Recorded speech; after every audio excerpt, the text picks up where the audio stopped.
So, when I was 14 years old, I invited my friend my crush to my house, and it wasn't a G-Pod experience. She lived in a town a couple of miles away, so she had to take a bus. So instead of taking the 6 p.m. one, I insisted on her taking the 9 p.m. one. We went to my house right after school. I didn't even have a plan. It just occurred to me it would be nice to invite her on a date. But I chickened out at the last minute, so the whole situation was kind of awkward from the beginning. Also, we were friends, but we hadn't talked that much. B entered my room and started talking about careless stuff. Like, I remember being so f***ing nervous that I actually told her nice weather, huh?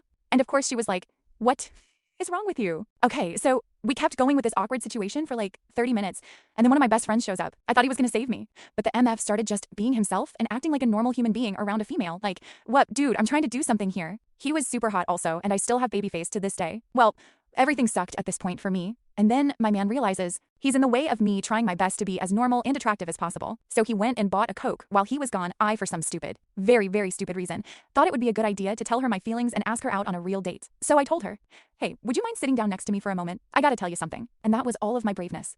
After that, puff, gone. I stared at her for like 20 sec, straight keeping eye contact until she finally and very, very rightfully asked, what do you want to tell me? So I got even more anxious and she started using her phone, LOL. In that exact moment, my friend came back with a 2-liter Pepsi. That thing will always be my trauma. So at this point, I realized it was never going to happen. I was too weird and socially stupid. So I relaxed and started being myself again, laughing, making jokes and stuff with my friend. Exact moment he kept begging, promising to cancel the wedding, to do anything to fix it, but I simply reached into my bag and slid a small envelope across the table, his name written neatly on the front. His hands trembled as he opened it. Inside was a printed email confirmation and a short, handwritten note. The email was for a venue booking the same date as our wedding, and she liked that, but the worst part was yet to come. At some point, she sat down in my bed, and my stupid as FCK friend gives me Pepsi from the bottle to my mouth because we thought it would be funny, and the MF presses the bottle. I almost immediately spited a bunch of Pepsi directly from my mouth all over my crush. Yeah, it was bad. The words Q Haces Infirma will hunt me till I die. It was so embarrassing.